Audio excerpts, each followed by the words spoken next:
കഴിഞ്ഞ 20 വർഷമായി ബ്രില്യൻറ്റിൻ്റെ മാത്സ് ഡിപ്പാർട്ട്മെൻറ്റിൻ്റെ നെടുന്തൂണായി നിൽക്കുന്ന മനോജ് സാറാണ് ഇന്ന് നമ്മുടെ കൂടെ ഉള്ളത്.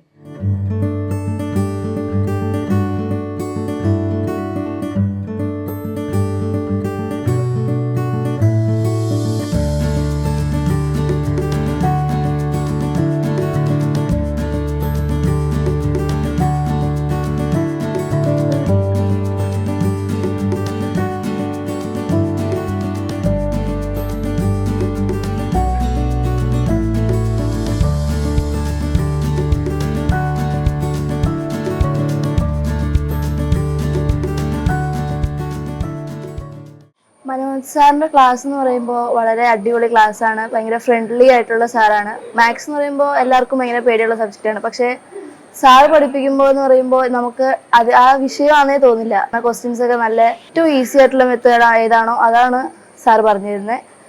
സ്റ്റഡി മെറ്റീരിയൽ എല്ലാ ക്വസ്റ്റ്യൻസ് ചെയ്യിപ്പിക്കും. ഞങ്ങൾക്ക് എല്ലാ ഡൗട്ടുകളും എപ്പോൾ വേണമെങ്കിലും ചെന്നാൽ ക്ലിയർ ചെയ്ത് തരും. മനോജ് സാറിൻ്റെ ക്ലാസ്സുകൾ നല്ലതായിട്ട് മനസ്സിലാവാറുണ്ട്. അവർ നല്ലതായിട്ട് എക്സ്പ്ലെയിൻ ചെയ്യുന്നുണ്ട്. മാത്സ് നല്ല എളുപ്പമായിട്ട് മനസ്സിലാക്കാൻ പറ്റിയിട്ടുണ്ട്. സാറിൻ്റെ ക്ലാസ് നല്ല ക്ലാസ്സാണ്. സാറ് എല്ലാം അത്യാവശ്യം സ്ലോ ആയിട്ട് എല്ലാം എക്സ്പ്ലെയിൻ ചെയ്തിട്ടാണ് എടുക്കുന്നത്. അല്ലാതെ ഫാസ്റ്റ് ഒന്നുമല്ല, എല്ലാവർക്കും മനസ്സിലാവുന്ന രീതിയിൽ തന്നെയാണ് സാർ എടുക്കുന്നത്. അതുകൊണ്ട് എനിക്ക് സാറിൻ്റെ ക്ലാസ് നല്ല ഇഷ്ടമാണ്. സാറിൻ്റെ ക്ലാസ് നല്ലതാണ്. ഡൗട്ട്സ് എന്തെങ്കിലും ഉണ്ടെങ്കിൽ അപ്പം തന്നെ ക്ലിയർ ചെയ്ത് തരും. പിന്നെ എക്സ്പ്ലെയിനൊക്കെ നല്ല സ്ലോ പേസിലാണ് പറഞ്ഞിരുന്നത്. അപ്പം എല്ലാം നല്ലപോലെ മനസ്സിലാവുന്നുണ്ട്. സോ നമുക്ക് മനോജ് സാറിൻ്റെ വിശേഷങ്ങളിലേക്ക് ഒന്ന് പോകാം. സോ സാർ 20 വർഷമായി ബ്രില്യൻറ്റിൽ വന്നിട്ട് എങ്ങനെയാണ് ബ്രില്യൻറ്റിൽ എത്തിയത്? ഞാൻ ആദ്യം എൻ്റെ ഡിഗ്രിയുടെ സമയത്ത് ഞാൻ ഒരു ട്യൂഷൻ സെൻറ്റർ ആയിട്ട് ബന്ധപ്പെട്ടാണ് ഞാൻ വർക്ക് ചെയ്തുകൊണ്ടിരുന്നത്.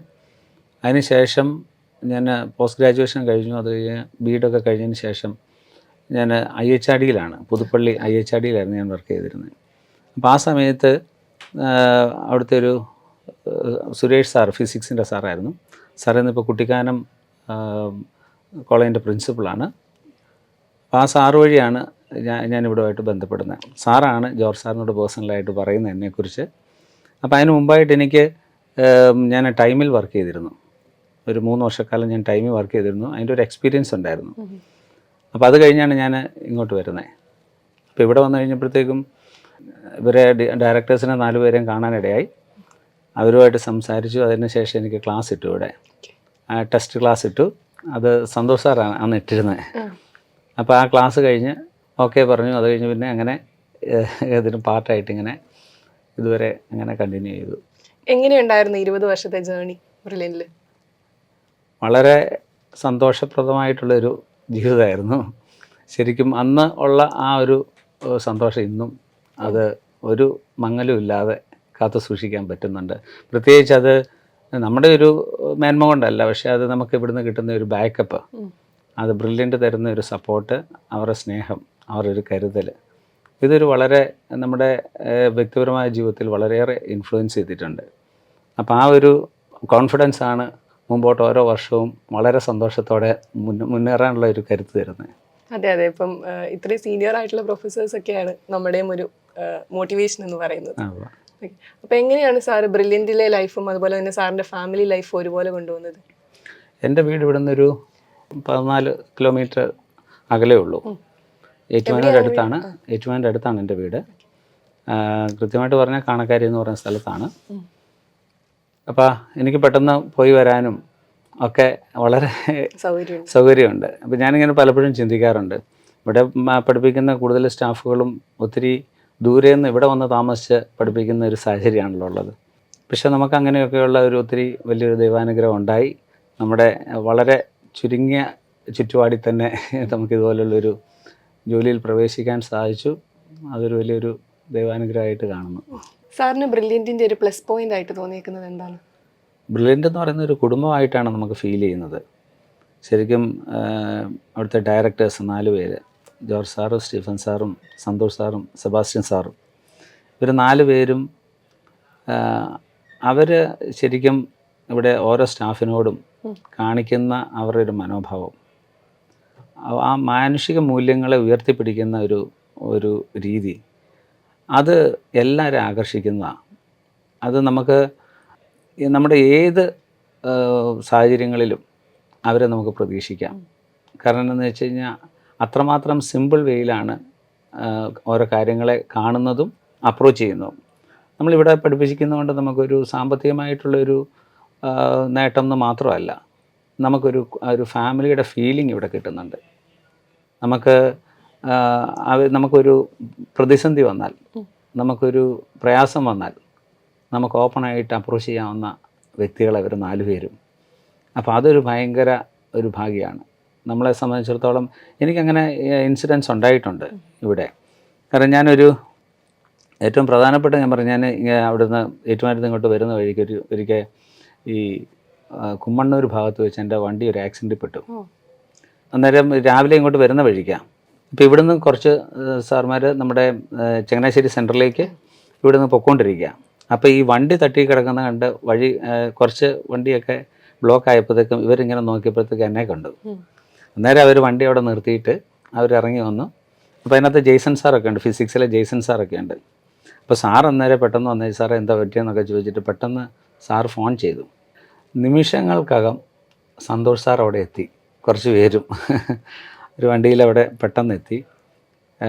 എനിക്കെന്താ ചെയ്യേണ്ടതെന്ന് പോലും എനിക്കറിയത്തില്ല. അതുപോലെ അങ്ങോട്ട് നല്ലൊരു പ്രയാസത്തിലായിരുന്നു. അപ്പോൾ സാറ് ഒന്ന് സമാധാനിപ്പിച്ചു. എന്നിട്ട് അവരുമായിട്ട് പറഞ്ഞു, അവരുമായിട്ട് സംസാരിച്ചു, മറ്റേ വണ്ടിക്കാരുമായിട്ട് സാറ് സംസാരിച്ചു. എന്നിട്ട് പെട്ടെന്ന് തന്നെ സാറ് തിരിച്ചു പോന്നു. എന്നിട്ട് സാറ് സെബാസ്റ്റ്യൻ സാറിന് എന്നോട് പറഞ്ഞു ഈ കാര്യം. അന്നേരം സെബാസ്റ്റ്യൻ സാർ അവിടെ എത്തി. അപ്പം അത് കഴിഞ്ഞ് പിന്നെ സെബാസ്റ്റ്യൻ സാറുമായിട്ട് സംസാരിക്കുകയും ഈ കാര്യങ്ങളെല്ലാം അവരുമായിട്ട് സംസാരിക്കുകയൊക്കെ ചെയ്തു. പിന്നെ പോലീസ് സ്റ്റേഷനിൽ പോകേണ്ടി വന്നു. സാറാ എൻ്റെ കൂടെ പോലീസ് സ്റ്റേഷനിൽ വന്ന്, സെബാസ്റ്റ്യൻ സാറ്. എന്നിട്ട് അവിടെ അവരുമായിട്ടൊക്കെ പറഞ്ഞ് കാര്യങ്ങളെല്ലാം സെറ്റിലാക്കി തിരിച്ചു പോന്നു. തിരിച്ചു വന്നപ്പോഴേ എന്നോട് സന്തോഷ് സാറ് വെളിയിൽ നിൽപ്പുണ്ടായിരുന്നു. ഞാൻ വന്നപ്പോഴേ സാറിനെ കണ്ടേ. അപ്പോൾ സാറ് പറഞ്ഞു, സാറ് പ്രയാസപ്പെടുമെന്നുകൊണ്ട് ഇതൊക്കെ എല്ലാം എല്ലാവർക്കും സംഭവിക്കുന്നതാണ്, വളരെ കൂളായിട്ടായിരുന്നേ. എന്നിട്ട് പറഞ്ഞു, സാറ് ഫ്രീ ആയിട്ടൊന്നും ഇരിക്കണ്ട, സാർ നേരെ ക്ലാസ്സിലോട്ട് കയറിക്കോളാൻ പറഞ്ഞ്. അന്ന് എനിക്ക് ഇവിടെയല്ല ക്ലാസ്, എനിക്ക് തൊടുവഴിയായിരുന്നു ക്ലാസ്. പക്ഷേ ഇവിടെ ഒരു ക്ലാസ് അറേഞ്ച് ചെയ്ത് സാർ എന്നെ ക്ലാസ്സിലേക്ക് കയറ്റി വിടുമായിരുന്നു. അപ്പം ഞാൻ അത് കഴിഞ്ഞിട്ട് അന്ന് രാത്രിയാണ് ഇത് റിക്കവറി വാൻ വന്നിട്ട് വണ്ടി കൊണ്ടുപോകുന്നത്, വർക്ക്ഷോപ്പിലേക്ക് കൊണ്ടുപോകാൻ വേണ്ടിയിട്ട്. വൈകിട്ട് സാറ് സെബാസ്റ്റ്യൻ സാർ അത് വിളിച്ചു പറഞ്ഞിട്ട് വണ്ടി കയറ്റി വിട്ടു. അതെല്ലാം കയറ്റി വിടുന്നവരും വരെ സാർ അവിടെ നിന്ന് ഇതെല്ലാം ചെയ്തിട്ട് അവസാനം എന്നെയും എൻ്റെ വൈഫ് അന്നേരം വന്നിരുന്നു, എന്നെയും വൈഫിനെയും വീട്ടിൽ കൊണ്ട് വിട്ടിട്ട് 10:30 ആയപ്പോഴാണ് സാറ് വീട്ടിൽ നിന്ന് പോകുന്നത്. ഒരു ഫാമിലി മെമ്പർ അതാ പറഞ്ഞത്, ഞാനത് പറയുന്നത്. ഈ ഒരു നമുക്ക് കിട്ടുന്ന ആ ഒരു സപ്പോർട്ട്, അവരുടെ ആ ഒരു സ്നേഹം. കാരണം ഞാൻ പറയട്ടെ, ഞാനൊരു ജോലിക്കാരനായിട്ട് ഇവിടെ വന്നതാണ്. എന്നെ ഇത്രയും കരുതേണ്ടിയോ എന്നെ ഇത്രമാത്രം സപ്പോർട്ട് ചെയ്യേണ്ടിയോ ഒരു കാര്യമുള്ളതല്ല. പക്ഷേ അവർ കാണിക്കുന്ന ആ ഓരോ സാഹചര്യങ്ങളോട് കാണിക്കുന്ന ഒരു മനോഭാവമുണ്ട്, അത് വളരെ മാനുഷികമാണ്, അതൊത്തിരി മാനവികമാണ്. അപ്പോൾ അതാണ് ശരിക്കും പറഞ്ഞാൽ നമ്മളെയൊക്കെ ഇതിലേക്ക് വലിച്ചടിപ്പിക്കുന്നത്. ആ ഒരു സാഹചര്യത്തിലാണ്, ആ ഒരു സാറ്റിസ്ഫാക്ഷനിലാണ് നമുക്ക് ഉറപ്പുണ്ട് എന്ത് വന്നാലും നമ്മളെ കരുതുന്ന ഒരു സ്നേഹം അല്ലെങ്കിൽ ഒരു കരുതൽ നമുക്ക് ഇവിടുന്ന് പ്രതീക്ഷിക്കാമെന്നുള്ള, അങ്ങനെ ഇത്രയും കാലങ്ങൾ മുമ്പോട്ട് പോയത്. സാർ എങ്ങനെയാണ് ഈ പ്രൊഫഷനിലേക്ക് എത്തിയത്? ടീച്ചിങ് എന്ന് പറയുന്ന പ്രൊഫഷനിലേക്ക് കുഞ്ഞിലെ തൊട്ട് പാഷനായിരുന്നു? അല്ല, എനിക്ക് അങ്ങനെ ഈ ടീച്ചിങ് ഒരു പാഷനായിട്ടുള്ളൊരു വ്യക്തിയല്ലായിരുന്നു. പിന്നെ ഞാൻ ഈ ഡിഗ്രിയൊക്കെ പഠിച്ച സമയത്ത് ഞാനിങ്ങനെ ട്യൂഷനൊക്കെ ഇങ്ങനെ എടുത്ത് അങ്ങനെ ഒരു സാഹചര്യത്തിൽ അങ്ങനെ തന്നെ അങ്ങോട്ട് ഇവോൾവ് ചെയ്ത് വന്നതാണ്. അല്ലാതെ നമുക്കൊരു പ്രത്യേകിച്ച് അങ്ങനെ ഒരു സാഹചര്യങ്ങളൊന്നും തന്നെ ഇല്ലായിരുന്നു. പിന്നെ ഞാൻ ഡിഗ്രി കഴിഞ്ഞപ്പോഴത്തേക്കും ഞാൻ MCAക്ക് പോകാൻ വേണ്ടിയിട്ടാണ് ഞാൻ ഇരുന്നത്. അപ്പോൾ കമ്പ്യൂട്ടർ എൻ്റെ ഫ്രണ്ട്സ് എല്ലാവരും MCAക്ക് ആ കാലങ്ങളിൽ പോയിക്കൊണ്ടിരുന്നത്. അപ്പോൾ അങ്ങനെ പോകുന്നൊരു സാഹചര്യത്തിൽ അന്ന് പോകാൻ സാധിച്ചില്ല. അത് ഞാൻ പിന്നെ PG ചെയ്യുക ചെയ്ത്, മാത്സിൽ തന്നെ PG ചെയ്ത് അങ്ങനെ പോയതുകൊണ്ട് ആ സബ്ജക്റ്റിൽ തന്നെ വന്നതുകൊണ്ട് പിന്നെ ഒരു ടീച്ചിങ് ലൈനിലേക്ക് തന്നെ മാറേണ്ടതായിട്ടുള്ള ഒരു സാഹചര്യത്തിൽ. ഏത് കോളേജിലാണ് സാർ പഠിച്ചതൊക്കെ? ഞാൻ സെൻറ്റ് തോമസിലാണ് പ്രീ ഡിഗ്രി പഠിച്ചത്. അതിനുശേഷം ഞാൻ കോട്ടയം CMSലാണ് ഡിഗ്രി ചെയ്തത്. അതിനുശേഷം PG ചെയ്തത് നമ്മുടെ MG യൂണിവേഴ്സിറ്റിയുടെ അന്ന് പുതുതായിട്ട് തുടങ്ങിയ ഒരു ഡിപ്പാർട്ട്മെൻറ്റുണ്ട്, സ്കൂൾ ഓഫ് ആപ്ലിക്കബിൾ മാത്തമാറ്റിക്സ് എന്ന് പറഞ്ഞ്. അപ്പോൾ അവിടെ ഞങ്ങളെ ഡിഗ്രിക്കൊക്കെ പഠിപ്പിച്ചുകൊണ്ടിരുന്ന NJ ജേക്കബ് സാറ് വളരെ ഫേമസ് സാറാണ്. എനിക്ക് സത്യം പറഞ്ഞാൽ ഈ ടീച്ചിങ്ങിൻ്റെ ഒരു റോൾ മോഡൽ സാറ് തന്നെയായിരുന്നു. അപ്പോൾ സാർ എന്നോട് പറഞ്ഞു, ഇങ്ങനൊരു ഡിപ്പാർട്ട്മെൻറ്റ് തുടങ്ങുന്നുണ്ട്, നല്ല എഫിഷ്യൻ്റ് ആയിട്ടുള്ള സ്റ്റാഫൊക്കെയാണ് അതിനകത്ത് വന്നിരിക്കുന്നത്. അപ്പോൾ സാർ അതിൻ്റെ ബോർഡ് ഓഫ് സ്റ്റഡീസിലൊക്കെ ഉണ്ട്. അപ്പോൾ അങ്ങനെ പറഞ്ഞ് അങ്ങനെ സാറിൻ്റെ ഒരു പ്രേരണയിലാണ് ഞാൻ ഇവിടെ വന്ന് ചേരുന്നത്. പക്ഷെ നല്ലൊരു കോഴ്സായിരുന്നു, ഒത്തിരി കുറച്ചുകൂടി അഡ്വാൻസ്ഡ് ആണ് സാധാരണ MSc-യെക്കാളും. അപ്പോൾ അങ്ങനെയൊക്കെയുള്ള ഒരു പ്രത്യേകത ഉണ്ടായിരുന്നു. പിന്നെ അത് കാലക്രമേണ ആ ഒരു ഡിപ്പാർട്ട്മെൻറ്റ് തന്നെ യൂണിവേഴ്സിറ്റിയിൽ നിന്ന് മാറിപ്പോവുകയും ചെയ്തു. അപ്പോൾ അങ്ങനത്തെ ഒരു സാഹചര്യത്തിലാണ്. പിന്നെ അത് കഴിഞ്ഞ് ഞാൻ ഇത് കഴിഞ്ഞപ്പോഴത്തേക്ക് ഞാൻ B.Ed പോയി. അത് പിന്നെ സ്വാഭാവികമായിട്ടും പോസ്റ്റ് ഗ്രാജുവേഷൻ കഴിഞ്ഞാൽ പിന്നെ B.Ed ആണല്ലോ അടുത്തൊരു ഓപ്ഷൻ എന്ന് പറയുന്നത്. അങ്ങനെ എങ്കിൽ മാത്രമല്ലേ ആ ഒരു പ്രൊഫഷണൽ ഇതിലേക്ക് നമുക്ക് വരാൻ പറ്റത്തുള്ളൂ. അപ്പോൾ അങ്ങനെ പോയി. അത് കഴിഞ്ഞ് പിന്നെ ഗ്രാജുവലി പിന്നെ ഇതായി അങ്ങനെ പിന്നെ ഇത് എനിക്ക് ഈ ടീച്ചിങ്ങിനകത്ത് കുറച്ചുകൂടെ ചലഞ്ചിങ് ആയിട്ടുള്ള ഒരു ഏരിയ ആണ് ഈ എൻട്രൻസ് കോച്ചിങ് എന്ന് പറയുന്നത്. പ്രത്യേകിച്ച് മാത്തമാറ്റിക്സിൻ്റെ ഏരിയയിൽ സാധാരണ ഒരു ടീച്ചിങ് മെത്തേഡ് അല്ലല്ലോ ഇവിടെ നമ്മൾ ഫോളോ ചെയ്യുന്നത്. ഇവിടെ ആകുമ്പോഴത്തേക്കും മാത്സ് പഠിപ്പിക്കുമ്പോൾ നമുക്ക് ഒത്തിരി ഷോർട്ട് കട്ടുകൾ, പലതരത്തിൽ അതിനെ പല ആംഗിൾ ചിന്തിക്കുന്നതിനുള്ള ഇതൊക്കെ അങ്ങനെയൊക്കെ ഉള്ളൊരു രീതികളുണ്ടല്ലോ. അപ്പോൾ അതൊക്കെ എനിക്ക് ഭയങ്കരമായിട്ട് ഇഷ്ടപ്പെട്ട ഒരു രീതിയായിരുന്നു ഇതിനകത്ത് വന്നു കഴിഞ്ഞപ്പോൾ. അന്നേരം ഇതിൻ്റെ സാധ്യതകളെക്കുറിച്ച് നമ്മൾ യഥാർത്ഥം മനസ്സിലാക്കുന്നത് തന്നെ. അങ്ങനെ ഈ ഒരു ഫീൽഡിലേക്ക് ഫുള്ളായിട്ട് മാറുകയാണ് ചെയ്തത്. അപ്പോൾ നമുക്കറിയാം IIT അല്ലെങ്കിൽ JEE ആ കുട്ടികൾക്കൊക്കെ നിർണായകമായി വരുന്ന ഒരു സബ്ജക്റ്റാണ് മാത്സ് എന്ന് പറയുന്നത്. അതുപോലെ തന്നെ മിക്ക കുട്ടികൾക്കും കുറച്ച് ടഫായിട്ടുള്ള സബ്ജക്റ്റാണ് മാത്സ് എന്ന് പറയുന്നത്. അതിനെങ്ങനെ ആണ് സാറ് കൂടുതൽ എളുപ്പത്തിൽ കുട്ടികളിലേക്ക് എത്തിക്കുകയും അവരെങ്ങനെയാണ് അതിനെ അപ്രോച്ച് ചെയ്യുന്നത് കുട്ടികളുടെ ഒരു പോയിന്റ് ഓഫ് വ്യൂവിൽ നോക്കുകയാണെങ്കിൽ? മാത്സ് വളരെ പ്രധാനപ്പെട്ട ഒരു സബ്ജക്റ്റാണ്. ഈ മാത്സിൻ്റെ നല്ലൊരു ബാക്ക്ഗ്രൗണ്ട് ഉണ്ടെങ്കിലേ ഫിസിക്സിൽ നന്നായിട്ട് ചെയ്യാൻ പറ്റത്തുള്ളൂ. മാത്സ് എന്ന് പറയുന്ന തിയറിയും അതിൻ്റെ ആപ്ലിക്കേഷൻ എന്ന് പറയുന്ന ഫിസിക്സുമാണ്. അപ്പോൾ ശരിക്കും പറഞ്ഞാൽ ഇതിനെ ഒന്ന് കോറിലേറ്റ് ചെയ്ത് ഇതിൻ്റെ ആ ഒരു തിയറി മനസ്സിലാക്കിക്കൊണ്ട് ഫിസിക്സിൽ നന്നായിട്ട് അപ്ലൈ ചെയ്യുന്നവർക്കാണ് ശരിക്കും നന്നായിട്ട് മുമ്പോട്ട് പോകാൻ പറ്റുള്ളൂ. എന്ന് പറഞ്ഞാൽ നല്ലൊരു ബാക്ക്ഗ്രൗണ്ടോടുകൂടി നല്ല പ്രോബ്ലംസ് സോൾവ് ചെയ്യാനും അങ്ങനെയൊക്കെയുള്ളൊരു കേപ്പബിലിറ്റി ഉണ്ടാകുന്ന അങ്ങനെയുള്ള കുട്ടികൾക്കാണ്. പക്ഷേ ഇത് കൂടുതലും കണ്ടുവരുന്നത് മാത്സ് അവർ ഇങ്ങനെ പ്രോബ്ലമാറ്റിക് ആയിട്ടൊരു അപ്രോച്ചായിട്ട് എടുക്കുന്നതാണ് കൂടുതലും കാണുന്നത്. കുട്ടികൾ അങ്ങനെയായി മാത്സ് താന്ന ലെവലിൽ പോയി പഠിച്ചു വന്നിരിക്കുന്നത്. അതുകൊണ്ട് ഈ മാത്സ് എന്ന് കേൾക്കുമ്പം അവർക്ക് പ്രോബ്ലം ചെയ്യണം എന്നുള്ള ഒരു ഇതാണ്. പക്ഷേ ഇതിനകത്ത് കോൺസെപ്റ്റുവൽ ആയിട്ടുള്ള കാര്യങ്ങളാണ് ഏറ്റവും പ്രധാനപ്പെട്ടത്. കോൺസെപ്റ്റ് ഇല്ലാതെ നമുക്ക് പ്രോബ്ലംസ് ചെയ്ത് എടുക്കാൻ ബുദ്ധിമുട്ടാണ്.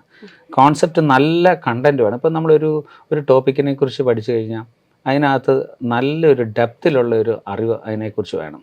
അതിൻ്റെ എല്ലാ കാര്യങ്ങളും അറിയണം. ഇപ്പം നമ്മളിപ്പോൾ ഒരു കാൽക്കുലസിൻ്റെ ഒരു ടോപ്പിക്ക് എടുക്കുകയാണെങ്കിൽ ഏതെങ്കിലും ഒരു ടോപ്പിക് എടുത്താലും അതിനകത്ത് അതിൻ്റെ തിയറി അറിയുന്നതോടൊപ്പം അതിൻ്റെ മറ്റ് കാര്യങ്ങൾ, അതിൻ്റെ ഫിസിക്കലായിട്ടുള്ള ഇൻ്റർപ്രിട്ടേഷൻസ്, ജോമെട്രിക്കലായിട്ടുള്ള ഇൻ്റർപ്രിട്ടേഷൻസ്, ഇതിൻ്റെ എല്ലാ കാര്യങ്ങളും നല്ല രീതിയിൽ അറിയണം. അത് പ്രാക്ടിക്കലായിട്ടുള്ള പ്രോബ്ലംസും അത് ഡീൽ ചെയ്യാൻ അറിയണം. അപ്പോൾ ഇങ്ങനെയുള്ള ഒരു വൈഡ് നോളജാണ് ശരിക്കും പറഞ്ഞാൽ ആവശ്യമുള്ളത്. ഇപ്പോൾ IIT എക്സാംസിലൊക്കെ അങ്ങനെയാണ് അവർ എപ്പോഴും ക്വസ്റ്റ്യൻസ് കാണുന്നത്. അപ്പോൾ ആ രീതിയിൽ കാര്യങ്ങൾ മനസ്സിലാക്കി ചെയ്യുന്ന ഒരു കുട്ടിക്കാണ് നന്നായിട്ട് ഇതിനകത്തൊക്കെ സ്കോർ ചെയ്യാൻ സാധിക്കുക. അപ്പോൾ സാറ് കുട്ടികൾക്ക് എങ്ങനെയാണ് ഇത് എത്തിച്ചു കൊടുക്കുന്നത്? ഞാൻ കോൺസെപ്ച്വലായിട്ടാണ് മെയിനായിട്ട് ഞാൻ ഈ പ്രോബ്ലമാറ്റിക്കിനേക്കാളും കൂടുതൽ ഒരു കോൺസെപ്ച്വൽ അപ്രോച്ചിലാണ് കൂടുതലും ഞാൻ കാര്യങ്ങൾ പറയാറുള്ളത്. പിന്നെ നമുക്ക് ഈ ഷോർട്ട് കട്ട്സൊക്കെ യൂസ് ചെയ്യാൻ പറ്റുന്ന രീതിയിലൊക്കെയുള്ള ഒരു അപ്രോച്ചും സ്വീകരിക്കാറുണ്ട്.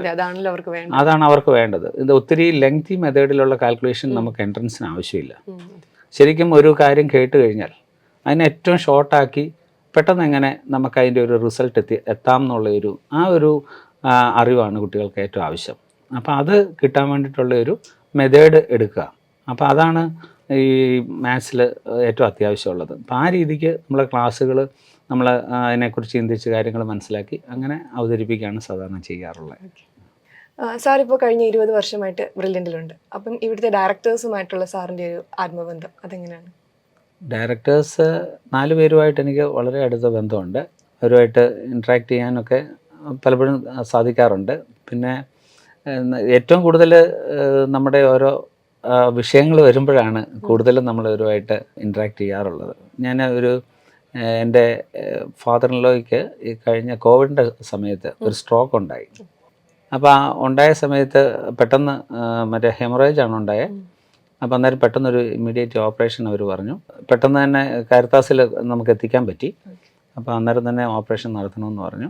അപ്പോൾ എൻ്റെ കയ്യിൽ അന്നേരത്തേക്ക് ആ സമയത്ത് വളരെ സാമ്പത്തികമായിട്ട് കുറച്ച് ബുദ്ധിമുട്ടുള്ള സമയമായിരുന്നു. അപ്പോൾ ഞാൻ സ്റ്റീഫൻ സാറിന് ഒരു മെസ്സേജ് ഇട്ടു, ഒരു ടെക്സ്റ്റ് മെസ്സേജ് വാട്സപ്പിൽ. എനിക്ക് അന്നേരം ഒരു 10 മിനിറ്റിനുള്ളിൽ എനിക്ക് അതിൻ്റെ റിപ്ലൈ വന്നു, സാറേ ഒന്നില്ല ഇവിടുന്ന് പൈസ കൊടുത്തു വിടണോ അല്ലെങ്കിൽ ആരെങ്കിലും സാറ് പറഞ്ഞു വിടുന്നുണ്ടോ എന്ന് ചോദിച്ചു. ഞാൻ പറഞ്ഞു സാറേ എൻ്റെ ഒരു ഫ്രണ്ട് എൻ്റെ അടുത്തുണ്ട്, ഞാൻ പുള്ളിയെ പറഞ്ഞു വിട്ടോളാം, അവിടെ വരുമ്പോൾ ഒന്ന് വിളിച്ചാൽ മതി എന്ന് പറഞ്ഞു. നിമിഷ നേരം കൊണ്ട് അത് അന്നേരം സാറത് അത്ര ക്വിക്കായിട്ട് ആ ഒരു സാഹചര്യത്തോട് പെട്ടെന്ന് അതിനെ മനസ്സിലാക്കാനും അതിനോട് റെസ്പോണ്ട് ചെയ്യാനും കാണിക്കുന്ന അതൊക്കെ നമുക്ക് നമ്മുടെ ജീവിതത്തിൽ ഭയങ്കരമായിട്ട് സ്വാധീനിക്കുന്ന ഘടകങ്ങളാണ്. അതുപോലെ തന്നെ ഈ ക്ലാസ് ഞാൻ ഈ കോവിഡിൻ്റെ സമയത്ത് ഞാനിവിടെ ജസ്റ്റ് വന്നപ്പം ഒരിക്കൽ സ്റ്റീവൻ സാർ അവിടെ ഇരിപ്പുണ്ടായിരുന്നു. അപ്പോൾ സാറ് ചോദിച്ചു, സാറേ ക്ലാസ്സൊക്കെ കിട്ടുന്നുണ്ടോ? അപ്പോൾ അതാ ഞാൻ പറഞ്ഞത്, നമ്മൾ കാണുമ്പോഴാണെങ്കിലേ പെട്ടെന്ന് ആ ഒരു മനസ്സിൽ തോന്നുന്ന ഒരു റിഫ്ലക്ഷൻ അന്നേരെ അതൊക്കെ നമ്മളെ അങ്ങോട്ട് വല്ലാതെ ഇതിനോട് ഏറ്റവും ചേർത്ത് പിടിക്കുന്ന ഒരു കാര്യമാണ്. പിന്നെ ജോർജ് സാറിൻ്റെ കാര്യം, ജോർജ് സാറ് ഞാൻ വീട് പണിയൊക്കെ ആയിട്ട് ബന്ധപ്പെട്ട് എനിക്ക് സാമ്പത്തികമായിട്ട് കുറച്ച് പ്രശ്നങ്ങളൊക്കെ വന്നു കഴിഞ്ഞപ്പോഴത്തേക്കും ഞാൻ ജോർജ് സാറിനെ സമീപിച്ചു. വളരെ പെട്ടെന്ന് തന്നെ അതിന് മറുപടി ഉണ്ടായി. പെട്ടെന്ന് തന്നെ സാർ അത് അറേഞ്ച് ചെയ്ത് തരുകയൊക്കെ ചെയ്തു. മാത്രമല്ല വീട്ടിലെ ഞാൻ എൻ്റെ വിവാഹത്തിൻ്റെ സമയത്ത്, അതുപോലെ തന്നെ കുട്ടികളുടെ ആദ്യ കുർബാനയുടെ സമയത്ത്, വീടിൻ്റെ വെഞ്ചരിപ്പിൻ്റെ സമയത്തൊക്കെ ഇവരുടെ എല്ലാം സാന്നിധ്യം ഉണ്ടായിരുന്നു. പ്രത്യേകിച്ച് ജോർജ് സാറ് അതുപോലെ സ്റ്റീഫൻ സാറൊക്കെ വെഞ്ചരിപ്പിന് വന്നിരുന്നു. അതുപോലെ വിവാഹത്തിനാണെങ്കിൽ സെബാസ്റ്റ്യൻ സാറും സ്റ്റീഫൻ സാറും എത്തിയിരുന്നു. അപ്പോൾ ഇങ്ങനെ എല്ലാ കാര്യങ്ങൾക്കും ആദ്യ കുർബാനയ്ക്ക് ജോർജ് സാറ് വന്നു. അപ്പോൾ ഇങ്ങനെ എല്ലാ കാര്യങ്ങളിലും നമ്മുടെ പേഴ്സണലായിട്ടുള്ള കാര്യങ്ങളിലും വളരെ സ്നേഹത്തോടെ അവരുടെ ഒരു ഇടപെടൽ നമുക്ക് കാണാൻ പറ്റും. അപ്പോൾ അതാണ് നമുക്ക് ഒരാളുണ്ട്, നമുക്ക് കൃത്യമായിട്ടും നമ്മളെ ഒരു കരുതുന്ന ഒരു ഫാക്ടർ ഉണ്ടെന്നുള്ളത് നമുക്ക് വളരെ പെട്ടെന്ന് മനസ്സിലാക്കാൻ പറ്റുന്ന ഒരു ഇടമാണ് ബ്രില്യൻ്റ്. അതുകൊണ്ട് ഈ ഡയറക്ടേഴ്സിൻ്റെ ഭാഗത്ത് നിന്ന് നമുക്ക് കിട്ടുന്ന സപ്പോർട്ട് വളരെ വലുതാണ്. സാർ ഇവിടെ 2004 വന്നതാണല്ലേ. 2004 മുതൽ 2024 വരെ മാത്സ് ഡിപ്പാർട്ട്മെൻറ്റ് അന്നും ഇന്നും എന്താണ് മാത്സ് ഡിപ്പാർട്ട്മെൻറ്റിൽ വന്നിരിക്കുന്ന മാറ്റങ്ങൾ? ഞാനിവിടെ വരുമ്പം മാത്സ് ഡിപ്പാർട്ട്മെൻറ്റിലെ വളരെ പ്രധാനപ്പെട്ട കുറേ അധ്യാപകരുണ്ടായിരുന്നു. പ്രത്യേകിച്ച് റോയ് സാറ് എൻ്റെ തുടക്കം മുതലുള്ള ആളാണ്. അതുപോലെ തന്നെ TM ജോസഫ് സാറ് മാത്സിൻ്റെ മാനാനത്ത് കോളേജിൽ നിന്ന് റിട്ടയർ ചെയ്ത സാറായിരുന്നു. പിന്നെ ഒരു TJM സാറുണ്ടായിരുന്നു, സാറ് ചങ്ങനാശ്ശേരി ആയിരുന്നു. അപ്പോൾ സാറുണ്ടായിരുന്നു. അതുപോലെ തന്നെ സാജൻ സാറ്. സോ അപ്പോൾ ഇവരൊക്കെ ആണ് വളരെ ഫേമസ് ആയിട്ടുള്ള മാത്സിൻ്റെ ടീച്ചേഴ്സ് ഇവിടുത്തെ ആ സമയത്തൊക്കെ. അപ്പോൾ ഇവരൊക്കെ ഉണ്ടാക്കി വെച്ചിരിക്കുന്ന നോട്ടുകളാണ് ഇന്നും നമ്മൾ ഫോളോ ചെയ്യുന്നത്. കാരണം അത്രമാത്രം കണ്ടൻറ്റ് ആ കാലഘട്ടത്തിൽ തന്നെ നമ്മൾ കൊടുത്തുകൊണ്ടിരുന്നതാണ്. അപ്പോൾ ശരിക്കും പറഞ്ഞാൽ ഇവരിൽ നിന്നൊക്കെ ഒത്തിരി കാര്യങ്ങൾ ഇൻഫ്ലുവൻസ് ചെയ്തിട്ടുണ്ട് നമ്മുടെയൊക്കെ ടീച്ചിങ്ങിന്. പ്രത്യേകിച്ച് കാൽക്കുലസ് ഏരിയയിലൊക്കെ റോയ് സാറിൻ്റെ ക്ലാസ്സുകൾ എന്നൊക്കെ പറയുന്നത് വളരെ എഫക്റ്റീവാണ്. എന്ന് പറഞ്ഞാൽ കുട്ടികളെ സംബന്ധിച്ച് അത്ര ഡെപ്തിൽ കാര്യങ്ങൾ കുട്ടികൾക്ക് കിട്ടുന്ന വേറെ ഒരു സംവിധാനം ഇല്ല. ശരിക്കും അത്രമാത്രം സാർ അതിനകത്ത് തന്നെ റിസർച്ച് ചെയ്ത് ചെയ്യുന്ന പോലെ തന്നെ സാർ വർക്ക് ചെയ്ത് ആണ് അത് കുട്ടികൾക്ക് പറഞ്ഞു കൊടുക്കുന്നത്. അതുപോലെ തന്നെ TM ജോസഫ് സാറായിരുന്നു ഇവിടെ ട്രിഗ്നോമെട്രി, അതുപോലെ വെക്ടേഴ്സ്, 3D ഒക്കെ എടുത്തുകൊണ്ടിരുന്നത്. സാറിൻ്റെയൊക്കെ എടുത്തുകൊണ്ടിരുന്ന ടോപ്പിക്കിൻ്റെയൊക്കെ സിനോപ്സിസ് എന്തുമാത്രം റിസൾട്ടുകളാണ്, എന്തുമാത്രം കാര്യങ്ങൾ അതിനകത്ത് സാറ് ഇൻക്ലൂഡ് ചെയ്തിരുന്നത്. അപ്പോൾ അതൊക്കെ വളരെ കുട്ടികളെ സംബന്ധിച്ചിടത്തോളം എന്തുമാത്രം കണ്ടൻറ്റ് അവർക്ക് കൂടുതൽ കിട്ടാൻ വേണ്ടിയിട്ട് ഉള്ള കാര്യങ്ങളാണ്. അതുപോലെ തന്നെ ഒരു TJM സാർ ഉണ്ടായിരുന്നു, കുഞ്ഞുമാൻ സാർ എന്നാണ് വിളിച്ചുകൊണ്ടിരുന്നത്. സാറ് ഒരു ആക്സിഡൻറ്റിൽ മരണപ്പെട്ടു പോയിരുന്നു. അപ്പോൾ എന്നാൽ ഇവിടെ വർക്ക് ചെയ്തുകൊണ്ടിരുന്ന സമയത്ത് തന്നെയാണ്. അപ്പോൾ സാറിൻ്റെ ഈ പെർമ്യൂട്ടേഷൻസ്, കോമ്പിനേഷൻസ്, അതുപോലെ തന്നെ ഇൻ്റഗ്രേഷൻ പോലെയുള്ള അങ്ങനെയുള്ള ടോപ്പിക്കിൻ്റെ എല്ലാ റിസൾട്ടുകൾ സാറാണ് ഡെവലപ്പ് ചെയ്ത് വെച്ചിരിക്കുന്നത്. അപ്പോൾ അത്രമാത്രം അവർ അതിനകത്തൊക്കെ മാസ്റ്റേഴ്സ് ആയിരുന്നു. ഏത് പ്രോബ്ലം കിട്ടിയാലും വളരെ ക്വിക്കായിട്ട് ചെയ്യാൻ പറ്റുന്ന കാലിബറുള്ള ടീച്ചേഴ്സായിരുന്നു. അപ്പോൾ അവരിൽ നിന്നൊക്കെയാണ് ഞങ്ങൾക്ക് ഇങ്ങനെയൊക്കെയുള്ള ഒരു രീതികൾ, ഇതിൻ്റെ ടീച്ചിങ് സ്റ്റൈൽ, മെത്തഡോളജിയെക്കുറിച്ചൊക്കെ നമുക്കൊരു ഐഡിയ കിട്ടുന്നത്. ശരിക്കും പറഞ്ഞാൽ അത് ആ ഒരു ബ്രില്യൻറ്റിൻ്റെ ആ ഒരു പാരമ്പര്യം അതിങ്ങനെ കണ്ടിന്യൂ ചെയ്തുകൊണ്ടിരിക്കുകയാണ്. പിന്നെ ഇപ്പോൾ പുതിയതായിട്ട് ഉള്ള മാത്സ് ഡിപ്പാർട്ട്മെൻ്റ് എന്ന് പറയുന്നത് ഒത്തിരി സ്റ്റാഫുണ്ട്. ഇപ്പോൾ ഈ കോവിഡിന് മുമ്പ് വരെ സ്റ്റാഫിൻ്റെ എണ്ണം വളരെ കുറവായിരുന്നു. കാരണം മാത്സ് ബാച്ചുകൾ എഞ്ചിനീയറിംഗ് ബാച്ചുകൾ വളരെ കുറവായിരുന്നല്ലോ. കമ്പാരിറ്റീവ്ലി നമ്മുടെ മെഡിക്കൽ ബാച്ചായിട്ട് നോക്കുമ്പോഴത്തേക്കും എഞ്ചിനീയറിംഗ് ബാച്ച് വളരെ കുറവാണ്. അപ്പോൾ അതുകൊണ്ട് മാത്സിൻ്റെ ഫാക്കൽറ്റീസും കുറവായിരുന്നു, വളരെ വിരലെണ്ണാവുന്ന ആൾക്കാരേ ഉണ്ടായിരുന്നുള്ളൂ. ഇപ്പോഴാണെങ്കിൽ ഒത്തിരി സ്റ്റാഫായി, കാരണം നമ്മളിപ്പം ഒത്തിരി ഡെവലപ്ഡായി. അപ്പോൾ അതനുസരിച്ച് ഒത്തിരി ജൂനിയർ ടീച്ചേഴ്സ് വന്നു കഴിഞ്ഞു. എല്ലാവരും നല്ല കോമ്പിറ്റൻ്റ് ആയിട്ടുള്ള ആളുകൾ തന്നെയാണ്. ഇപ്പോൾ അവർ ഇനി ഗ്രാജുവലായിട്ട് നമ്മളൊക്കെ വന്നപ്പോൾ എങ്ങനെയായിരുന്നോ ആ ഒരു അവസ്ഥയിലാണ് ഇവർ. ഗ്രാജുവലായിട്ട് അവർ ഓരോ വർഷങ്ങൾ കഴിയും തോറും അവർ കൂടുതൽ ഷാർപ്പായിക്കൊണ്ടിരിക്കും. അപ്പോൾ അതനുസരിച്ച് അതിൻ്റെ ഒരു ഡിപ്പാർട്ട്മെൻറ്റിന് കൂടുതൽ വളർച്ച ഉണ്ടാകുകയും ചെയ്യും. സാറിൻ്റെ ഫാമിലി മെമ്പേഴ്സ് അവരെ പറ്റിയിട്ടൊന്ന് പറയാമോ? എൻ്റെ പേരൻസ്, ഫാദറും മദറും, അവർ എൻ്റെ കൂടെ തന്നെയാണ്. ഏജ്ഡായി.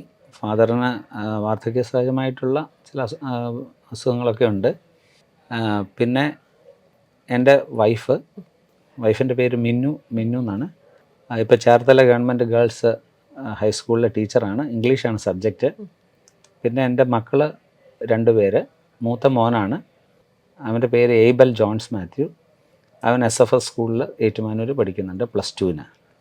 അതുപോലെ തന്നെ രണ്ടാമത്തെ മോള്, അവൾ +1-ന് SFSൽ തന്നെ അവളും പഠിക്കുന്നു. അവളുടെ പേര് ഏഞ്ചൽ തെരേസ് മാത്യു എന്നാണ്. പിന്നെ എനിക്ക് 2 സഹോദരങ്ങളാണുള്ളത്. എൻ്റെ ഒരു സഹോദരി അനു, പിന്നെ വേറൊരു സഹോദരി ടെസി. അപ്പോൾ അവർ ഒരാൾ ഖത്തറിലാണ്, ഫാമിലിയായിട്ട് അവിടെയാണ്. പിന്നെ ഇളയ സഹോദരി ഇവിടെ പാലായി തന്നെ ആണ് താമസിക്കുന്നത്. സോ കഴിഞ്ഞ 20 വർഷമായി ബ്രില്യൻറ്റിൻ്റെ മാത്സ് ഡിപ്പാർട്ട്മെൻറ്റിൻ്റെ ബാക്ക് ബോണായി നിൽക്കുന്ന മനോജ് സാറായിരുന്നു നമ്മുടെ കൂടെ ഉണ്ടായിരുന്നത്. സാർ ഇനിയും ഇതുപോലെ തന്നെ കുട്ടികൾക്കൊരു നല്ല മാതൃകയായി മുന്നോട്ട് പോകാൻ സാധിക്കട്ടെ എന്ന് ആശംസിക്കുന്നു. Thank you. എൻട്രൻസ് സംബന്ധമായ വാർത്തകളും അപ്ഡേഷനുകളും ഏറ്റവും വേഗം ആധികാരികമായി അറിയാൻ ബ്രില്യൻ സ്റ്റഡി സെന്റർ പാല യൂട്യൂബ് ചാനൽ സബ്സ്ക്രൈബ് ചെയ്യുക, ബെൽ ഐക്കൺ അമർത്തുക. ഈ വീഡിയോ മറ്റ് സുഹൃത്തുക്കളിലേക്കും ഷെയർ ചെയ്ത് നൽകുക.